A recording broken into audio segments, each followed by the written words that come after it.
I am Yogesh Sanghvi. Welcome to my YouTube channel for English Grammar. આ યુનિટમાં આપણે જોઈશું present tense of to have. To have possession બતાવવા માટે વપરાય છે. આઈ હેવ એટલે કે મારી પાસે છે.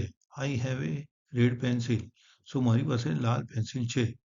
તો આના જુદા જુદા ફોર્મ થશે. I have, we have, you have, પણ હી, સી અને ઇટની સામે હેવને બદલે હેઝ વપરાય છે અને ધે સાથે ફરીથી હેવ વપરાય છે. હવે I have a new car. A cow has 4 legs. You have many books. She has many books. હવે આનું નેગેટિવ કરવાનું આવે તો હેવ અને હેઝની પાછળ નોટ મૂકીને થઈ શકે છે, પરંતુ આ જૂની સિસ્ટમ હતી અને હાલમાં તે સિસ્ટમ ખાસ વપરાતી નથી, પરંતુ ઓક્ઝિલરી વર્બ ડુનો ઉપયોગ કરીને નેગેટિવ કરવામાં આવે છે. એટલે you have not many books એ સાચું છે, પણ વધારે પ્રોપર છે you don't have many books અથવા you do not have many books. એ જ રીતે she has not many books ને બદલે she does not have many books એ વધારે પ્રોપર છે. એ જ રીતે જ્યારે પ્રશ્નાર્થ બનાવવામાં આવે છે ત્યારે હેવ અને હેઝને આગળ લાવવાથી પણ પ્રશ્નાર્થ બની શકે છે, પરંતુ એ હાલમાં ખાસ વપરાતું નથી અને ડુ અને ડઝનો ઉપયોગ કરીને પ્રશ્નાર્થ બનાવવું વધારે યોગ્ય છે. Do you have many books? Does she have many books? આ વધારે પ્રોપર છે, પણ કોલોક્યુઅલ લેંગ્વેજમાં ઘણીવાર હેવ યુ મેની બુક્સ અથવા હેઝ શી મેની બુક્સ પણ ચાલે છે, પણ શક્ય ત્યાં સુધી ડુ અને ડઝનો ઉપયોગ કરી અને પ્રશ્નાર્થ બનાવવો જોઈએ. હવે આપણે જોઈશું ઇમ્પરેટિવ સેન્ટેન્સીસ એટલે કે આજ્ઞાત વાક્યો. તું અહીં આવ, મોઢેથી ના બોલ, મારા માટે પાણી લાવ. આ પ્રકારના વાક્યો એ આજ્ઞાત વાક્યો કહેવાય છે. આજ્ઞા કરવી જરૂરી નથી, રિક્વેસ્ટ કરી હતી, પણ ગ્રામરની દ્રષ્ટિએ આજ્ઞાત વાક્યો છે. ઇંગ્લિશમાં કહેવાય ઇમ્પરેટિવ સેન્ટેન્સીસ. હવે ગુજરાતી કરતાં ઇંગ્લિશમાં ઇમ્પરેટિવ સેન્ટેન્સીસ સરળ છે. ગુજરાતીમાં વર્બ હોય દોડવું, તો એનું ઇમ્પરેટિવ થશે નાના છોકરા માટે દોડ અને મોટા માટે થશે દોડો. તેનું નેગેટિવ કરીશું તો ના દોડ અથવા ના દોડતો અને ના દોડો. આ રીતે દોડવું, દોડો બધું ડિફરન્ટ છે, પણ ઇંગ્લિશમાં જે મૂળ ક્રિયાપદ છે તેનો જ ઉપયોગ ઇમ્પરેટિવ માટે કરવામાં આવે છે. ટુ કમ, તેનું ઇમ્પરેટિવ થશે કમ. વળી ઇંગ્લિશમાં યુ એક જ છે, એકવચન માટે અને બહુવચન માટે, નાના માટે અને મોટા માટે, એટલે ઇમ્પરેટિવ એક જ થશે. ટુ કમ તો ઇમ્પરેટિવ થશે કમ. હવે એના પરથી જુદા જુદા વાક્યો બનાવી શકાશે. Come here, come fast, come quickly. હવે પ્લીઝ ઉમેરીને રિક્વેસ્ટ કરી શકાશે, પ્લીઝ કમ હિયર, અથવા પ્લીઝ પાછળ પણ મૂકી શકાશે, કમ હિયર પ્લીઝ. નામ મૂકીને પણ રિક્વેસ્ટ કરી શકાશે અથવા આજ્ઞાત વાક્ય બનાવી શકાશે. ચિંટુ કમ હિયર, કમ નાવ. હવે નેગેટિવ કરવું હોય તો ડોન્ટ અથવા ડુ નોટનો ઉપયોગ કરવાથી નેગેટિવ ઇમ્પરેટિવ સેન્ટેન્સ થશે. Don't come now, do not come now. હવે બીજો વર્બ જોઈએ, ટુ ગીવ, તો તેના વાક્યો થશે give, don't give, give me. હવે મીને બદલે અસ, હિમ વગેરે પણ લાગી શકાશે. તો give me, give us, give him, give her, give them. હવે give it to me, give it to us, give it to him, give it to her, give it to them, give it to Chintu, give it to my brother. હવે give it now, give it today, give it tomorrow, give it in the morning, give it at night, give it on Sunday. આ પ્રકારના વાક્યો થઈ શકશે. હવે ત્રીજું verb લઈએ, to play,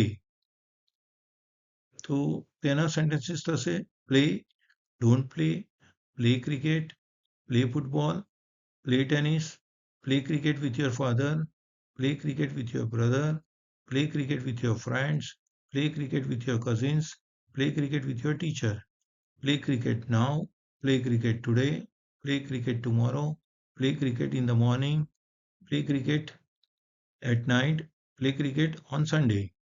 હવે જનરલી ઇમ્પરેટિવ વાક્યો યુને લાગુ પડે, પણ ઘણીવાર વીને પણ લાગુ પડે કે ચાલો રમીએ એવું કેવું હોય તો વપરાશે લેટ્સ પ્લે, ચાલો જઈએ તો લેટ્સ ગો. તો આ વી માટેના ઇમ્પરેટિવ છે. લેટ હિમ પ્લે એ પણ એક ઇમ્પરેટિવ છે કે જે કોઈ વ્યક્તિને પરમિશન આપો. લેટ હિમ પ્લે, તેમને રમવા દો. લેટ ધેમ ગો, તેમને જવા દો. તો આ પણ એક પ્રકારના ઇમ્પરેટિવ સેન્ટેન્સીસ છે. હવે આપણે થોડા ક્વેશ્ચન વર્ડ્સ જોઈશું. પહેલો શબ્દ છે હુ. હવે હુ એકવચન માટે પણ વપરાશે અને બહુવચન માટે પણ વપરાશે. એકવચનમાં તે વપરાય ત્યારે તેની પાછળ ઇઝ વાપરીશું અને બહુવચનમાં વપરાય ત્યારે આર વાપરીશું. Who is he? તે કોણ છે? Who is C? તે કોણ છે? Who R they? તેઓ કોણ છે? તો અહીંયા પહેલા બે સેન્ટેન્સમાં એ એકવચનમાં વપરાયું છે અને ત્રીજા સેન્ટેન્સમાં એ બહુવચનમાં વપરાયું છે. Who are you? તમે કોણ છો? Who is that main?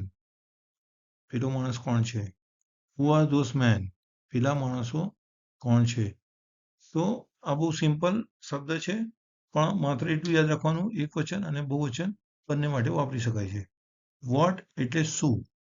તો વોટ ઇઝ ધીસ? આ શું છે? What is that? તે શું છે? અથવા પેલું શું છે? એ રીતે બહુવચનમાં હોય તો વોટ આર ધીસ અને વોટ આર ધોઝ. તો આ શું છે અને પેલું શું છે? હવે ઘણા બધા વાક્યો આ રીતે બોલી શકાશે. What are you doing? તમે શું કરો છો? What is your favourite colour? તમારો ફેવરિટ કલર કયો છે? ત્રીજું વાક્ય છે વેર. વેર મીન્સ ક્યાં? લોકેશન માટે, સ્થળ માટે આપણે એ વાપરીએ છીએ. Where are you? તમે ક્યાં છો? Where is your father? તમારા ફાધર ક્યાં છે? Where are my books? મારી ચોપડીઓ ક્યાં છે? Where are the students? Students ક્યાં છે? Where is your school? તમારી સ્કૂલ ક્યાં છે?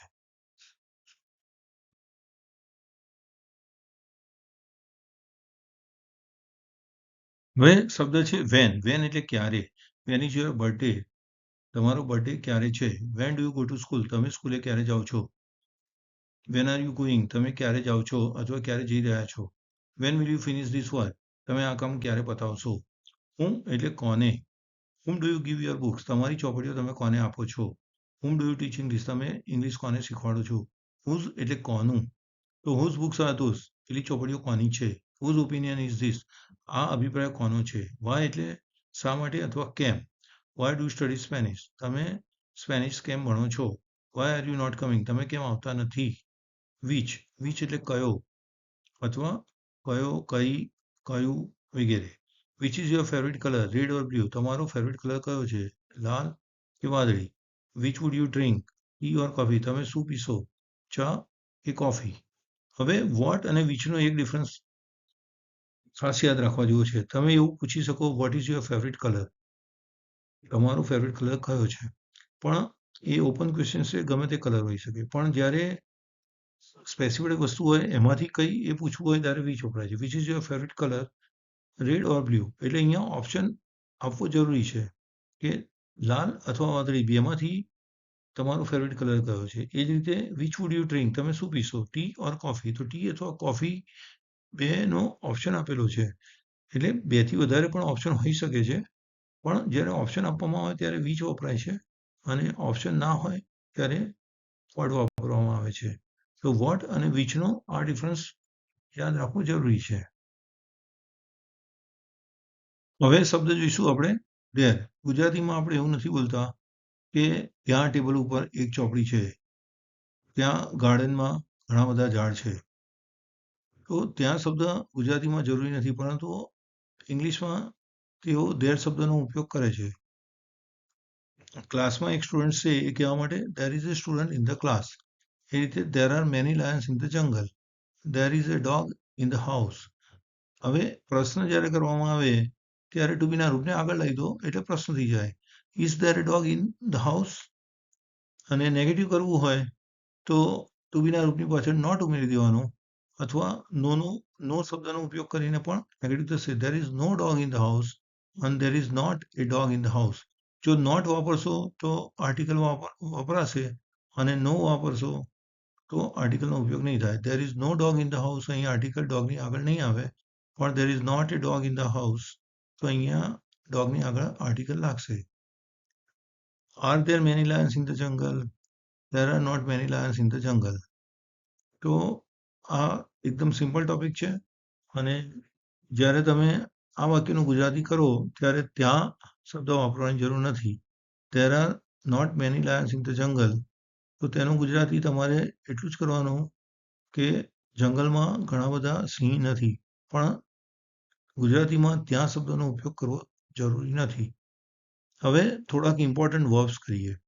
આ શબ્દો અવારનવાર વપરાતા હશે, તેથી યાદ રાખવા જરૂરી છે. ટુ સ્પીક એટલે બોલવું, ટુ ટોક એટલે વાત કરવી, ટુ પ્લે એટલે રમવું, ટુ ગો એટલે જવું, ટુ કમ એટલે આવવું, ટુ સ્ટડી એટલે ભણવું, ટુ લર્ન એટલે શીખવું, ટુ ઈટ એટલે જમવું અથવા ખાવું, ટુ ડ્રિંક એટલે પીવું, ટુ રન એટલે દોડવું, ટુ વોક એટલે ચાલવું, ટુ સિંગ એટલે ગાવું, ટુ ડાન્સ એટલે નૃત્ય કરવું, નાચવું, ટુ સી એટલે જોવું, ટુ વોચ એટલે જોવું. જો તમે કોઈ સ્થિર વસ્તુ જોતા હોય તો ટુ સી વપરાશે.